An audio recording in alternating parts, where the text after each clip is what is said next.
السلام عليكم عليكم يا السلام عليكم عليكم يا السلام عليكم عليكم يا. Salam alaikum, coucou les filles, j'espère que vous allez bien. Donc je vous retrouve avec une nouvelle vidéo. Donc je viens juste de vous tourner la recette de la pâte magique. Et moi aujourd'hui je vais l'utiliser pour faire des bulles. Donc la recette de la pâte magique, vous pouvez la retrouver sur une autre vidéo. Bon, aujourd'hui je vais y arriver. Donc là ma vidéo elle s'est coupée parce que j'avais plus de mémoire, enfin bref. Donc je vous disais juste que j'ai pour commencer utilisé un oignon, une gousse d'ail et 2 petites courgettes parce qu'elles étaient petites. Donc si vous avez une grosse courgette, vous en mettez qu'une. Et j'ai mixé le tout 5 secondes, vitesse 5. Et là, j'ai fait rajouter 20 g d'huile d'olive et j'ai fait revenir le tout pendant 3 minutes. Là, je vais passer maintenant à mon poulet. Donc là, j'ai mis 2 escalopes de poulet. Donc, parce que la dernière fois, j'ai eu quelqu'un qui m'a demandé combien ça faisait. Honnêtement, je ne pèse pas forcément. Voilà, 400 g d'escalopes de poulet. Avec ça, en épices, j'ai mis du sel, du poivre, du paprika, une bonne grosse cuillère à café de curry et du persil déshydraté. Si vous en avez du frais, mettez-en du frais, c'est encore meilleur. Et là, on va faire revenir le tout, pareil, pendant 6 minutes. Hop, à 100 degrés, sens inverse. Pour celles qui ont le TM6, le sens inverse, il faut juste appuyer ici maintenant.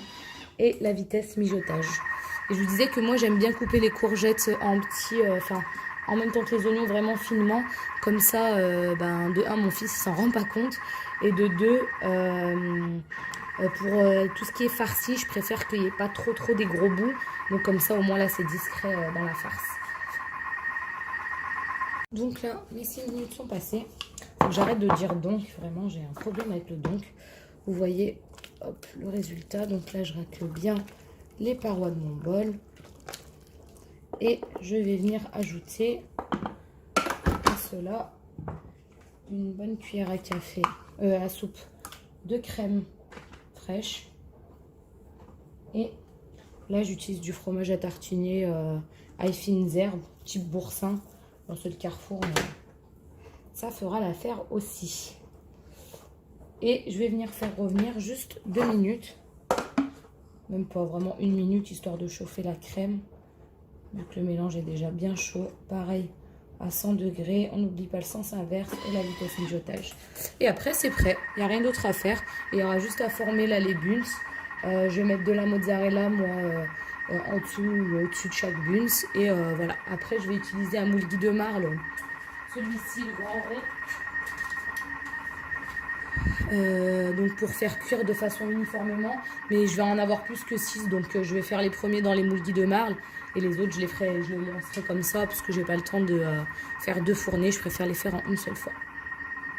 Hop, et voilà, les 2 minutes sont passées, ma minute est passée, donc là vous voyez le résultat.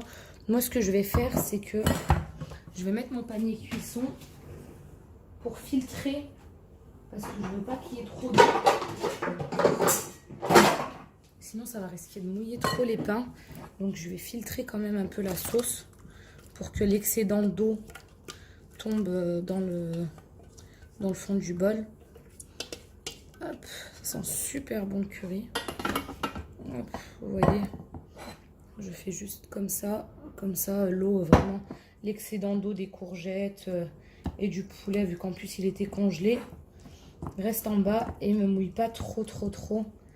Mes buns. Du coup là je vais laisser reposer, refroidir parce qu'il ne faut pas mettre quand c'est trop chaud. Et je vais commencer à former mes buns. Donc là je les avais juste laissés reposer. Donc la pâte elle a même commencé à gonfler. Donc là je vais dégazer et c'est parti. Je change le plan et on revient. Voilà, donc là je récupère ma pâte. Vous voyez, elle a vraiment même pas besoin de refariner ni rien. Hein. Elle est super. Franchement, la texture, elle est top. On sent les petites bulles d'air dedans. Et là, du coup, je vais venir couper des pâtons. Donc, je sais pas trop combien je vais en faire. Je vais pas en faire des trop gros, histoire de pas trop caler. Et j'aime pas trop quand il y a trop de mie dedans. Du coup, hop. Voilà, comme...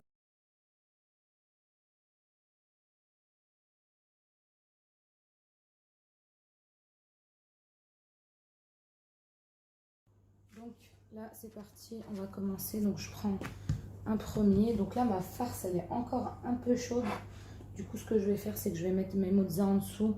Comme ça va éviter de la toucher. Il va falloir que je les referme et vite les mettre dans le moule. Alors que je vais préparer juste à côté de moi.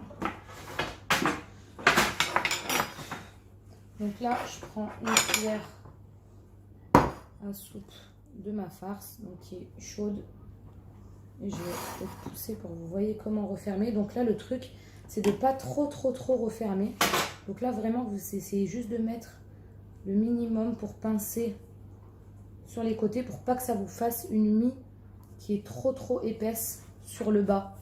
Vous savez, sinon après ça va. Bon, aujourd'hui mon téléphone est vraiment de mauvaise humeur. Du coup, j'ai fait tous mes buns. Donc là, j'ai mis un jaune d'œuf avec un peu de lait que j'ai mélangé et j'ai d'eau pour que ça dore bien avec des graines de pavot et des graines de nigel et des graines de sésame, pardon.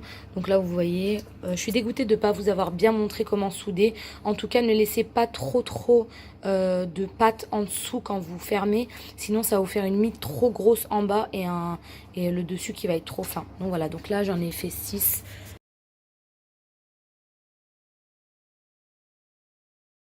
Donc voilà, mes buns, ils sont prêts. Du coup, je vous montre. Bon, il y en a que j'ai pas très bien soudé. Voilà, vous voyez comme c'est super moelleux. Donc moi là, c'est à prendre avec moi, emporter. Je vais les mettre dans une petite boîte. Et ce qui est top, vous avez vu avec les moules de marle, c'est que ça monte bien en hauteur en fait. Et ça évite de s'éparpiller. Donc là, vous voyez, franchement, ils sont super. Oui, attends, Habibi, c'est pour après. Alors regardez, comparé à la différence avec ceux que j'ai cuits. Normalement, vous voyez, en fait, ça le fait, hein, mais ça monte juste un peu moins en hauteur, quoi. Ça va plus aller sur la largeur. Donc voilà, et du coup, vous voyez, la pâte, elle est super moelleuse. C'est tout chaud. Je suis pressée de les déguster, là, pour le ftour. Vous voyez ça? Donc voilà, donc là, si vous les faites, moi, là, c'est à emporter, c'est pas pour chez moi. Du coup, je les ai fait un peu à l'avance, mais après, quand vous les faites, le mieux, c'est de les faire juste avant de les manger, hein, les faire cuire juste avant. Et c'est top. Donc voilà, j'espère que la vidéo, elle vous a plu. Moi, j'ai mis ça dans une petite boîte. Et puis, je vous dis à bientôt pour des nouvelles recettes, Inch'Allah. Salam alaikum. Abonnez-vous à ma chaîne, activez la cloche pour ne rien manquer. Et vous pouvez me retrouver sur Facebook, Instagram et Snapchat. À bientôt.